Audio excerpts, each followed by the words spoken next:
தேவனால் மட்டுமே மாற்றக்கூடிய விஷயம் என்ன? தானியேலின் புஸ்தகம் 2ஆம் அதிகாரம் 21ஆம் வசனத்தை வாசித்தால் அங்க என்ன எழுதப்பட்டிருக்கு? வாசிங்க. அவர் காலங்களையும் சமயங்களையும் மாற்றுகிறவர். கரங்களை உயர்த்தி ஒரு அல்லேலூயா சொல்வீங்களா?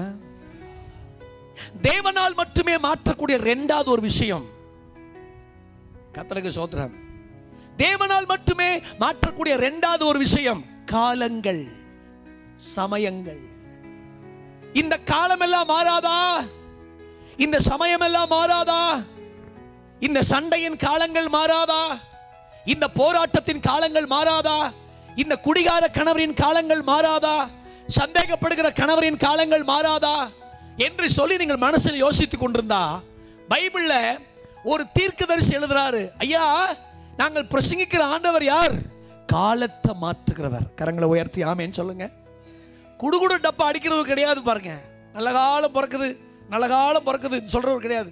சொல்றவனுக்கு நல்ல காலம் பிறக்க மாட்டேங்குது. ஆமேன்னு சொல்லுங்க பார்க்கலாமே. சொல்றவனுக்கு நல்ல காலம் பிறக்க மாட்டேங்குது. ஆனா தேவன் எப்படிப்பட்டவர்? உங்கள் காலங்கள், ஒருவேளை உங்கள் காலங்கள் ஒரு கண்ணீரின் காலங்களா இருக்கலாம். உங்கள் காலங்கள் யார்கிட்டையும் சொல்ல முடியாத சில பிரச்சனைகளை அனுபவிக்கிற காலங்களா இருக்கலாம். இந்த ராத்திரி இந்த கூட்டத்தில் வந்திருக்கிற ஒரு நற்செய்தி உங்களுக்கு அறிவிக்கிறேன். அது எப்பேற்பட்ட சூழ்நிலையா இருந்தாலும் அந்த காலங்களை, சமயங்களை மாற்றி என்னை ஆசீர்வதிக்கிற ஒரு ஜீவன் உள்ள தேவன் உயிரோடு இருக்கிறார். ஆமென் சொல்லுங்க பார்க்கலாம்.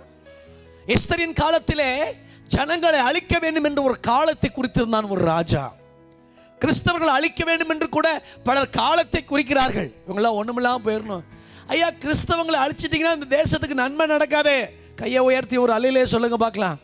நீங்க நல்ல மருத்துவர்கள் யாராவது உங்களுக்கு தெரிஞ்ச நல்ல டாக்டர்ஸ் இருந்தா அவங்க கிட்ட போய் நல்லா கேட்டு பாருங்க.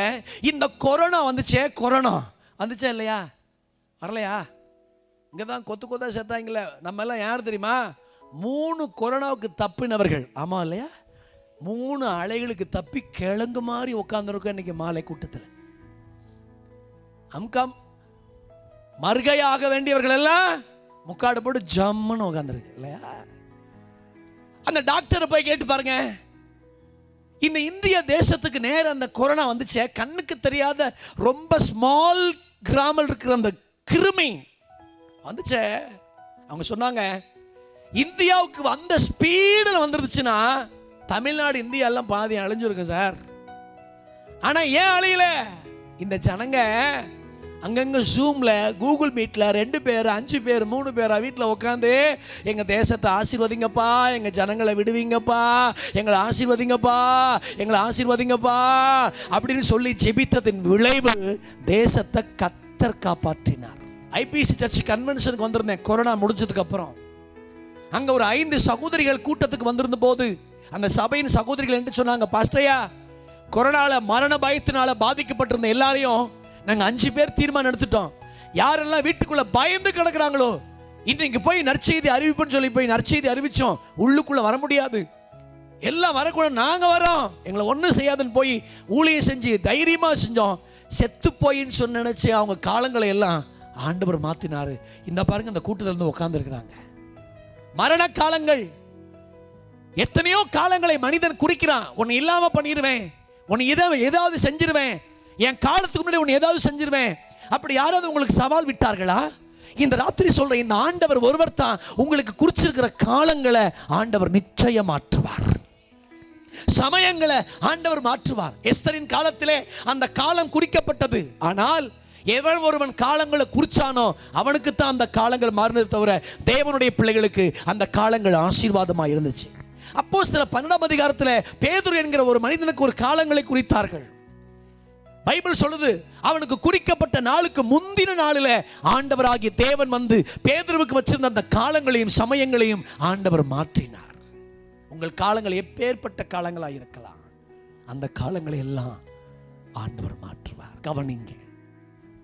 ஒரு மாடியில ஒரு சகோதரி துணி காய போட்டுட்டு இருந்தாங்க.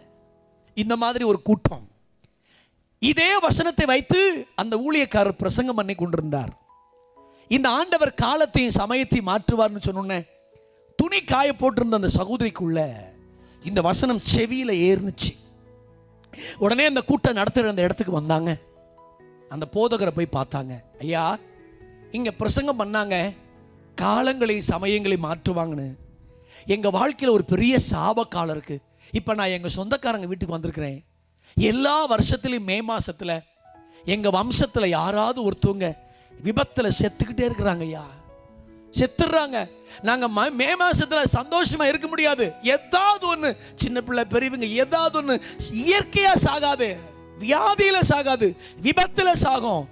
எங்கள் காலங்கள் மாறுமா ஐயா அப்படின்னு வந்து கேட்டபோது, ஆலயத்துக்கு வாங்கம்மா ஜெபம் பண்ணலான்னு சொன்னோடனே அவங்க அதை நம்பி ஆலயத்துக்கு வந்தார்கள். அந்த சகோதரி நான் போய் பிரசங்கம் பண்ண சபையில் சாட்சி சொன்னதுனால தான் நான் ரொம்ப தைரியமாக சொல்கிறேன். அவங்க சொன்னாங்க, ஆலயத்துக்கு வந்தாங்க, ஆண்டவர் ஆராதிச்சாங்க. மே, ஜூன், ஜூலை, ஆகஸ்ட் வந்துச்சு, வம்சத்தில் யாருமே சாகலை, முழுமையாய் ஆண்டவரை ஏற்றுக்கொண்டார்கள். அவங்க சாட்சி சொன்னாங்க, ஆனால் இன்னைக்கு ஆண்டவருக்குள்ள வந்து 5 வருடங்கள் ஆகுது, விபத்தினால ஒரு சாவு வரல, எங்கள் காலத்தையும் சமயத்தையும் இந்த ஆண்டவர் மாற்றிட்டார். ஆகவேதான் அன்னைக்கு தானியேல் எழுதினான், உங்களுக்கு சொல்லப்படுகிற தேவன் கட்டுக்கதைகளின் தேவன் அல்ல, புனையப்பட்ட தெய்வம் அல்ல. அவர் எப்படிப்பட்ட தெய்வம் தெரியுமா? உங்களுக்கு குறிச்சிருக்கிற காலங்களையும் சமயங்களையும் கூட மாற்றி அமைக்கிற ஒரு ஜீவன் உள்ள தேவன் அவர்.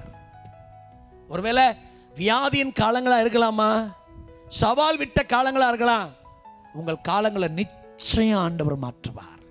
ஆகவேதான் தேவனால் மட்டுமே மாற்றக்கூடிய ஒன்று காலங்கள், சமயங்கள் இந்த தேவனால் மாற்றி அமைக்க முடியும். கரங்களை உயர்த்தி ஆமேன்னு சொல்லுங்க பார்க்கலாம்.